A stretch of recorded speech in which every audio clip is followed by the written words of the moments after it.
Thanks for tuning in today. I'm Dr. Nick, the Incrementalist. Join me as I seek out the small incremental changes being applied in other industries that we can learn from and that can be applied in healthcare. Can these changes bring immediate value, but also add up to the big improvements and revolution we need in healthcare? Come along with me to explore the possibilities. My innovative guests from around the globe have used small incremental improvements to achieve their moonshot. And today I'm delighted to be joined by Dr. Colin Banas. He is the Chief Medical Officer of DrFirst. Colin, thanks for joining me today. Thanks for having me so much. So, as I do with all my guests, I think important to get a little bit of context about your background before we get into some of the topics for discussion. You've had a long storied background in the healthcare informatics space. Tell us a little bit about that journey and how you ended up starting down that pathway, and then how it developed. Sure. So I started my career at a large academic health system. Actually, did my residency Virginia Commonwealth University Health System, and stayed on as faculty as a hospitalist.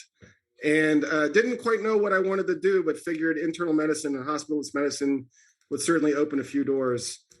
Immediately upon becoming an attending, got a master's degree in health administration and started getting involved in a lot of things with my health system. One of the most interesting things was my partner and I, Dr. Alistair Erskine, we had the privilege of starting up a clinical informatics group. We called it the Office of Clinical Transformation. So the basic premise was VCU was up on an electronic record since pre-2000. So prior to meaningful use, we were already doing CPOE and enjoying the benefits of EMRs, but we quickly realized there wasn't a lot of clinical input to the electronic record, and there was a lot of dissatisfaction. So we got some money from the dean, we got some approval to start up this Office of Clinical Transformation. And with that came a lot of protected time to improve the EMR. So think about order set management, clinical documentation, things like that. And as Alistair moved on to his next career, I was next man up. And so I assumed the mantle of Chief Medical Information Officer.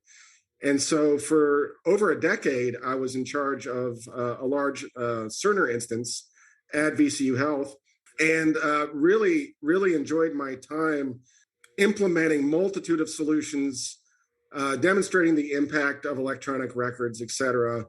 And, of course, a lot of bruises along the way when things like meaningful use came about, a lot of regulatory reform. But as I mentioned before, I stayed there for almost 2 decades practicing medicine and informatics. And then finally, about 3 years ago, it was time for the next part of my career journey.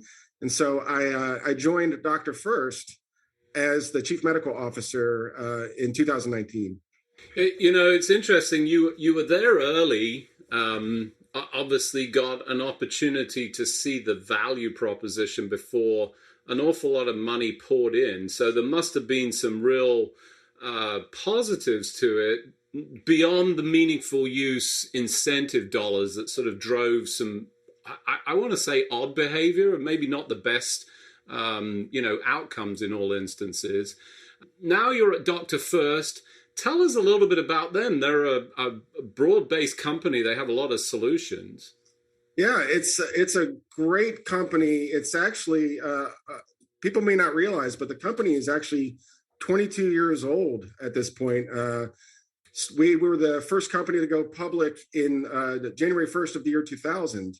And it started as an e-prescribing company. So again, prior to big EMR implementations and the expectation of e-prescribing, our founder and CEO, Jim Chen, had a vision for getting rid of paper in the prescribing process. And so we cut our teeth in e-prescribing and also innovated a lot of things that came along with it. So think about e-prescribing controlled substances, prior authorization, price transparency, all of the things that we are starting to expect as commonplace in the e-prescribing and EMR world. DrFirst was pioneers in that space. And then when I describe the company, what I really like to say is that the sweet spot for the company stems from this origin in e-prescribing. And so we have a lot of solutions now in the medication management space. So things to make MedRec easier and safer, things to make patient adherence improve. We have patient engagement solutions, for example. And then, of course, things that make providers' lives easier, like price transparency at the point of making the prescribing decision, prior authorization, anything that can help reduce the friction in healthcare and also improve the outcomes and improve the experience. Yeah, I'm all about reducing friction. Although, as I pointed out in one of the pieces I put out not so long ago, friction is sometimes good. You know, in the cases of complex cases, you want time spent. You want people to actually delay and not sort of race through. But for the most part, friction is painful. It causes aggravation.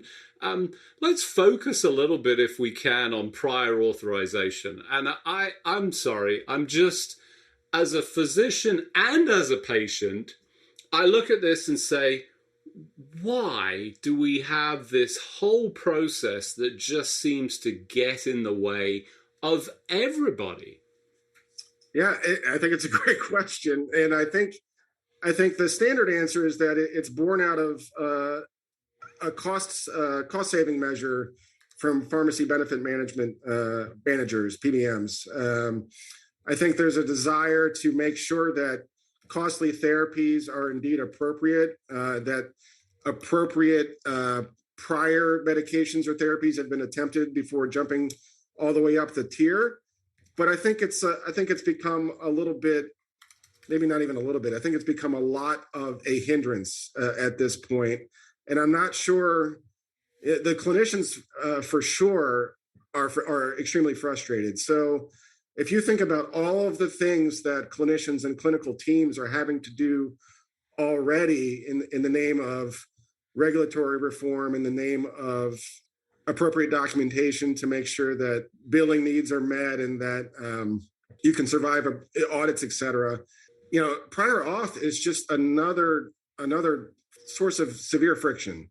And I like to reference, there's a survey, it's about a year old now, from AMA, surveying physicians about their experience with prior auth. You know, there are, on average, a lot of practices are devoting multiple FTEs to managing prior auths. So you could think about those FTEs could be used better elsewhere. I think 94% of clinicians have cited prior auth requirements as a delay, resulting in a delay of patient care. And one of the staggering stats I saw from that survey was that upwards of 20% of physicians had thought that prior auth delays had led to a serious outcome, such as a hospitalization or even a death. So compound that with the fact that we have not made a lot of headway in making the prior auth experience easier. It's a lot of phone calls still. It's a lot of paper. It's a lot of faxing back and forth between payers, between pharmacies. And so it's an area rife for the potential for innovation, for sure. But it's also a serious source of discontent for providers. And of course, you layer on the last 2+ years with COVID, the burnout proposition. Prior auth floats right to the top as something that providers wish would get better, if not go away. So let's make an assumption it's not going away. I mean, I do recognize that from an economic standpoint, just open checks that have no stops on them to prevent misuse. And sadly, we always seem to run to the bottom. The poorest performing behavior is the one that we protect everybody against and cause all of this friction, as you described. So let's stipulate that it's going to stay with us. I mean, I'd love to believe that it wouldn't, because I've had personal experiences that, have absolutely caused tremendous pain and aggravation. But if that's the case, can we make it better? I think we can. And I think one of the things that the digitization of the medical record, one of the promises that we're holding out for is that this data, this digital paradigm that we're now living in, can improve these things. And so, a couple of things that are, right off the bat, and some of the things that DrFirst is able to do is, show providers in real time if a prior auth is going to be required, and actually show them alternatives. So perhaps, treatment A has a prior auth and a copay of, $40, but treatment B, no prior auth and a copay of $10. That's the promise of price transparency, and allowing providers to make those decisions in real time at the point of making the prescribing decision, and also with the patient in front of me, either in person or increasingly virtual. We can make those decisions and make better treatment decisions that will get the patients on therapy and keep them on therapy. The other thing I'm holding out for is a shift in what the technology will be able to do in terms of automating the prior auth process. So if you think about digital records, lab values, prior medications in the medication history list, for example, there's really not a reason that we can't craft these systems to mine this information, again, at the point of making these decisions, and perhaps avert the prior auth altogether, because the system can tell, oh yes, Colin has tried these 3 prior therapies, therefore this one is appropriate, or the lab values do line up with this particular need. And so that is the next level that I think we're all holding out for. But independent of that, if we could just do it digitally, all of the time, and avoid the faxing, avoid the paper, avoid the phone calls, I think we would get a lot of joy back in the care of our patients. So for those of you just joining, I'm Dr. Nick, the Incrementalist. I'm here with Dr. Colin Banas. He is the Chief Medical Officer of DrFirst. We were just talking about prior auth and the electronic process. I think, I got to say, as a patient, I would be delighted to have a whole discussion. It feels a little bit like the home improvement sector, where you're picking a floor, you pick a floor and then find out that it's 6 months into the future. And if you'd known that, you would have picked another floor. I think very similar in healthcare, right? You'd say, well, I'm willing to try that if we can actually make some progress. You're saying that that's possible. Why aren't we seeing? I certainly haven't seen that. What's happening? What's preventing that from being the case? I think there are companies, again, like my own, that are making positive steps in this direction. I think one of the things that plagues prior auth is how fragmented the various PBMs and requirements are across the industry. And so it isn't yet a one size fits all, depending on, what the patient's insurance is, what's on formulary, et cetera. And so there's a tremendous amount of fragmentation that needs to be overcome across the data sources. And I do think things like, API requirements that are starting to show to appear, at the patient level, and within the next 2 years, we're going to see them at the payer level as well. I do think these API requirements are going to open up the data stream to allow the consolidation of all these fragmented pieces that are so present right now in the prior auth and price transparency realms. You bring up an interesting point. So during COVID, which has been, I don't think there's been a single time I've been on social media where COVID hasn't been the top trending topic for the last 2 years, at least.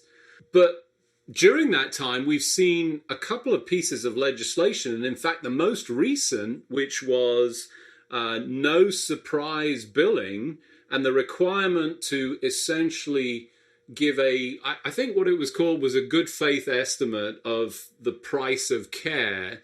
Do you think that's going to bring some positive movement to this whole space that will allow for a better prior auth process? I think this is all part of marching in the right direction for, and I'm not a big fan of this term, but it does fit. It's consumerism, right? So how can we give the patient, rather than the consumer, how can we give the patient the information they need to make these decisions? And so, Again, I mentioned APIs.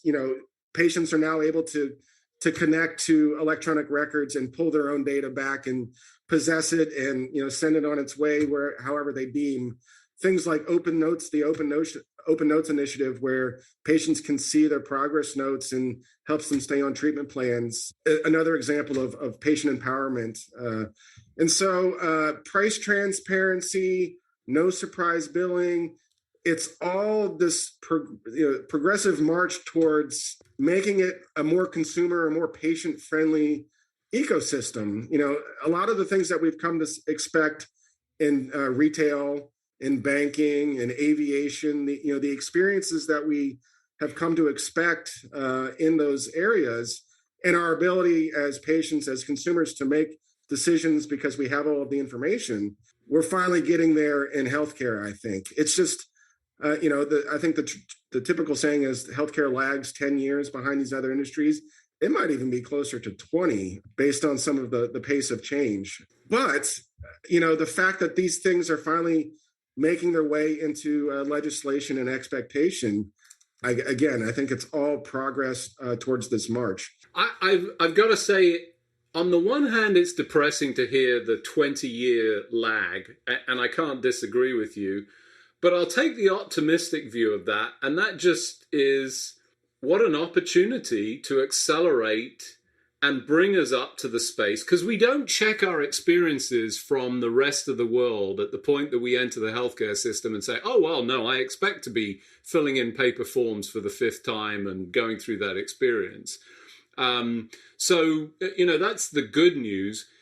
How do we go about effecting that? What are the sort of key elements to deliver this in? What do we need to see healthcare systems doing to allow for that frictionless experience that everybody wants? I mean, and I think the healthcare systems want to deliver. I can't believe for one second they want to make it a painful experience.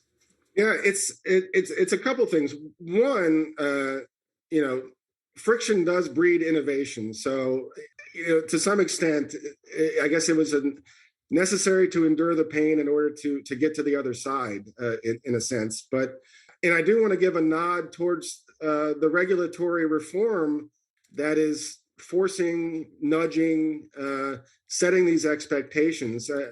I think if you go all the way back to the origins of meaningful use, I think this was the expectation all along, but it didn't quite happen. It sort of became this check the box phenomenon, implement, try to collect the checks and not get penalized. And so additional regulatory reform had to come along to push the bar further. There's nothing like a regulatory mandate to move something up the priority list for a health system. And so I think you would agree, the IT roadmap for most health systems is chock full. And there are decisions and priority that are being made constantly, and things are shuffling. And of course, when a regulation comes around, that sort of moves things up.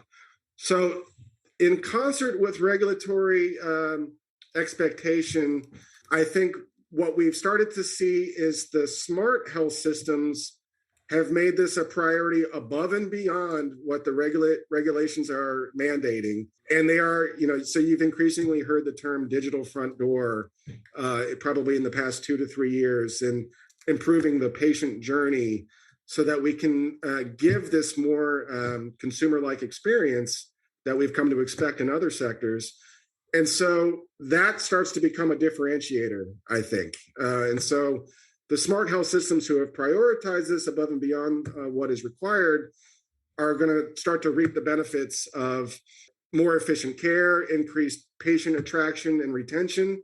And so I think there's nothing like healthy competition to help kickstart this. Also, I think the providers are finally starting to expect it and require it as well. And I think there's nothing like clinicians with a need to help push these things along as well. Yeah, I'm just going to add burnt out clinicians with the need that are going to say enough is enough. I agree with you 100%. So great opportunities. I think, a number of confluence of regulatory. I love this concept of friction breeding innovation. I think that's one of the reasons that we see so much innovation in places that you wouldn't expect.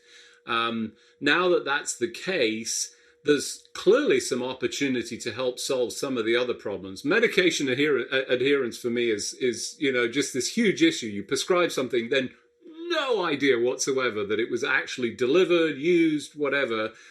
You've even got some thoughts around that. I do. And, one of the things that DrFirst is able to do in the patient engagement and adherence space is continue to touch the patient in an automated fashion after the prescribing decision has been made. And we do this with secure texting and an app-like solution. So if you go back to this notion of friction, we're not making patients go get an additional app. We're not making patients do a new login, new registration, but we're delivering them the experience that they've come to expect, but we're doing it over SMS. And I think the literature is overwhelmingly supportive of the fact that SMS is a preferred medium for communication. People look at SMS, people respond to SMS, people don't ignore SMS, whereas sometimes a portal message or notification can get lost in the shuffle. And what we've been able to do by touching the patient after the prescribing decision, we can remove the barriers that prevent adherence. And so there's really three biggies. Cost is a big one. So, if a prescription copay gets over that $50 or $100 threshold, patients are 50% likely to abandon it.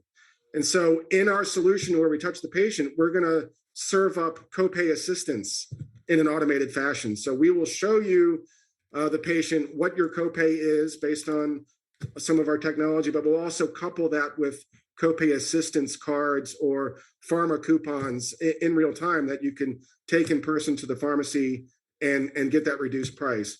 We also deliver educational content. So sometimes people don't get on therapy because they don't know why they are supposed to be taking this medicine or what side effects they could expect. And so we've automated educational content as well. And I think the third big barrier is patients forget. I definitely have been guilty of having a prescription sit in the outpatient pharmacy and forgetting that it was there. And so this third thing that we're able to do in this technology is that nudge and that ability to remind and set reminders to go pick up that medication. And so in concert, those three things in our technology, which we call RX Inform, we've been able to improve first fill adherence rates from 10 to 20% in certain disease states. And that's a big deal in terms of impacting patient outcomes, preventing unnecessary readmissions, and things like that. And so that is an area that I'm particularly excited about as we enter into 2022. Yeah, I couldn't agree with you more on the whole texting as a platform. It's kind of interesting. The statistics on this are absolutely overwhelming. I think email is at about 3 to 5% response rate.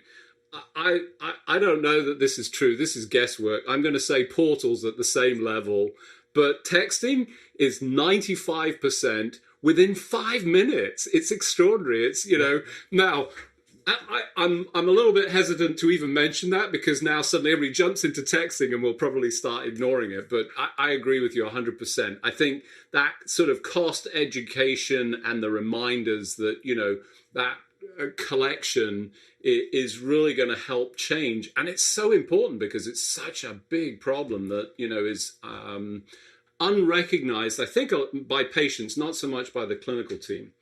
Unfortunately, as usual, we've run out of time. Exciting times, I think, for you, for DrFirst. I think tremendous opportunities.